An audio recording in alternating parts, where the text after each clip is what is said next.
What the fuck is this piece of shit? One of you deserves a home!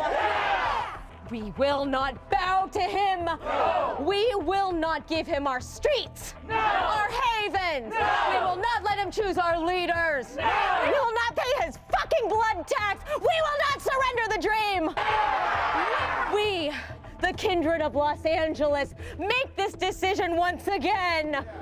We make it here! We make it now! We make it together!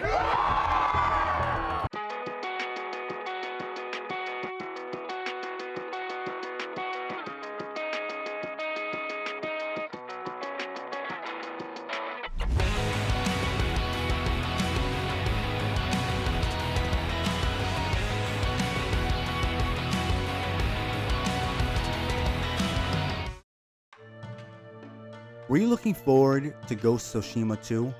Well, too bad, because Sucker Punch decided you're not gonna get that, at least not anytime soon, but instead they're gonna give you Ghost of Yotei, featuring a strong woman as the new protagonist to this brand new, exciting adventure. Surely there'll be no controversy surrounding this game whatsoever, right? Right? Well, if you thought not, then think again. Turns out we're dealing with yet another activist, feminist bimbo bitch that's undoubtedly going to divide people up until the game's release, since she is going around right now blocking people left and right. And I don't mean that politically. Well, I mean, in a way, she is blocking people who are on the right, but of course, the people on the left, the people who she clearly sides with and agrees with and has the same delusional worldviews as, she is going to allow them to praise her and kiss her ass and tell her how great and amazing she is and slay queen and all this other bullshit you usually see from these type of people, because, of course, all they want to hear is praise. I wouldn't be surprised if the voice actress for Ghost of Yotei wasn't the only one who would be playing the victim before the game's inevitable release. I would expect that Sucker Punch would join in as well, considering that this is how this usually goes. Everyone does the same song and dance whenever they're met with criticism, so they all join in and try to create a false narrative about anyone who dares criticize the game. Just like the false narrative going around about Dragon Age the Veilguard, which by the way, Erika Ishii voices the main character of that game. She also did voice work for the gender-swapped Sector in Mortal Kombat 1's DLC. It's almost like these games have something in common. If you're wondering what Erika Ishii thinks of certain people, or people such as yourself, she has expressed radical leftist views such as hating white men, hating conservatives and Republicans, and wanting to abolish the police. She also has all the pronouns according to her. Not to mention, she is queer, bisexual, or pansexual with no preference between labels. And she's also gender fluid. So stunning and brave. It's also worth mentioning that the senior designer for this game is gay and, you guessed it, has pronouns in his bio with a bunch of LGBT representation going on. So it's almost a guarantee that a good portion of the team will consist of guys like him just chomping at the bit to put some subliminal messages in the game. Of course, there will be people who will defend Ghost of Yotei and Sucker Punch before and after the game releases. This usually does end up happening, and despite all the red flags, a lot of people will just ignore it, defend it, or make it seem like it's not a big deal. However, let's also be mindful that just because Sucker Punch managed to make a game you really enjoyed in Ghost of Tsushima, that doesn't mean that their follow-up game will not disappoint. We've seen this happen before with Naughty Dog with The Last of Us 2, Volition with Saints Row 2022, Machine Games with Wolfenstein: The New Colossus, Insomniac Games with Spider-Man 2, Bethesda with Fallout 4, Capcom with Dragon's Dogma 2, and Remedy with Alan Wake 2. The games mentioned ended up disappointing a lot of fans for one reason or another, and who's not to say that Ghost of Yotei will be no different. Sucker Punch brought Erika Ishii on board to play the protagonist of Ghost of Yotei because all parties involved share the same thoughts and beliefs. They are all activists. It was not a coincidence, it was all deliberate. Obviously, I don't encourage anyone to bother Erika Ishii in any way, shape, or form. Best thing to do is just leave your comments, replies, make posts, make videos expressing your concerns or criticisms or displeasure with the direction that Sucker Punch is going in, because a lot of us are fully aware of why this is happening, even though there's a lot of people who would claim otherwise because they rather play dumb or simply just plain retarded.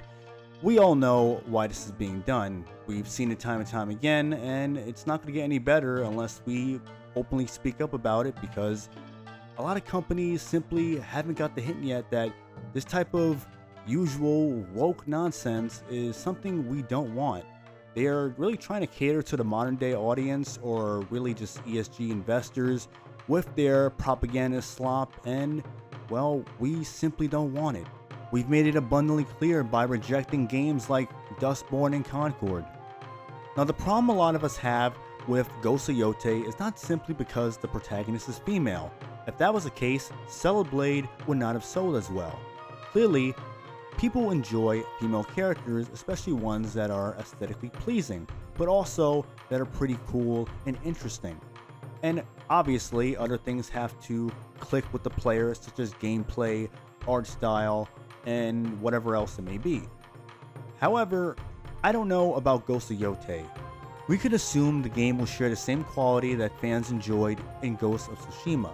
However, that's a lot of wishful thinking, considering that the games are years apart as far as development time. And now that this game in particular, Ghost of Yotei, is being set hundreds of years after Ghost of Tsushima. After all, we've seen developers build trust with fans to ultimately destroy that trust when the next game ends up coming out. So be aware that there's a good chance that Erika Ishii's activism will creep in within the game, or Sucker Punch's activism will find its way within the game. Don't put it past Sucker Punch or any other developer for that matter that they won't incorporate their activism within their games. They build trust with the first game, and then its sequel ends up doing a bait and switch. Just look at The Last of Us 2. Ultimately, it's up to you what you want to do. I'm not going to tell you how to spend your money or what companies to support. I'm just giving my opinion. And if that bothers you, then too fucking bad. But as for me, when it comes down to games like Ghost of Yotei, I refuse to support games like this. I refuse to support companies that bring on activists and that usually are ran by activists within the game studios. So when it comes to this, I'm not interested. I hope it fails, because I don't want activism within games, whether if it's left wing, right wing, it doesn't matter. I'm not interested.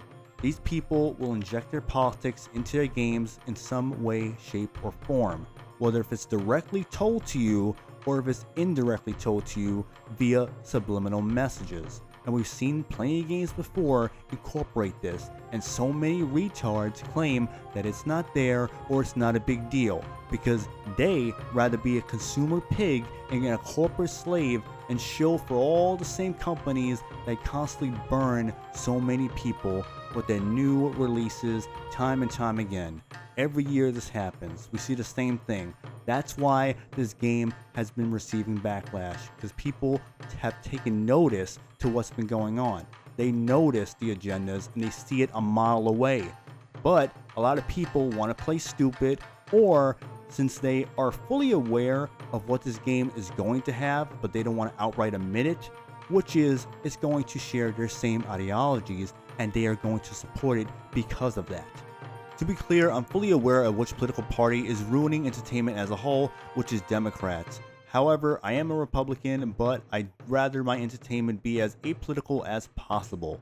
Me and many others are sick and tired of leftist ideologies destroying entertainment and making everything so divisive. You guys are the reason why everything has gone so political and why so many people are against it. If people refuse to buy Ghost of Yotei solely because of Erika Ishii and her fucking insane behavior, then I have no problem with that whatsoever. That's actually a very valid reason to not support this game. Just like it is a valid reason to not support a game that has terrible woke localization. because these companies need to understand that we don't have to tolerate their bullshit. Make better decisions and make better games. It's that simple. And if you can't do that or simply refuse to do so, then we will speak with our wallets. I mean, let's be real. Ghost of Tsushima fans, this was not the follow-up to the first game you wanted. You didn't wait all these years for this. You know this is disappointing. You don't want to play as this bitch. You want to play as Jin Sakai. That's what you want. But since this game has some brand recognition attached to it, you feel obligated to be excited. You feel obligated to buy the game. You feel obligated to ignore what you see. You feel obligated to ignore the red flags. Keep convincing yourself that Sucker Punch is cooking. Go ahead. Convince yourself of anything you have to avoid accepting what is right there. This game is woke trash. It will be woke trash. The first game had some woke trash in it. So this game will, without a doubt, have even more woke trash in it. Just be aware, if you're really looking forward to a Ghost of Tsushima 2 with more Jin Sakai, I would think twice about that. Because if this game does very well, then expect PlayStation, Sucker Punch, and the rest of the bimbos within the gaming industry to push Jin Sakai aside and put this new character into the forefront as the new face of this series. Ubisoft have their DEI Samurai in Assassin's Creed Shadows, and now Sucker Punch have their DEI Ronin in Ghost of Yotei. But some of you aren't ready to accept that. We, the kindred of Los Angeles,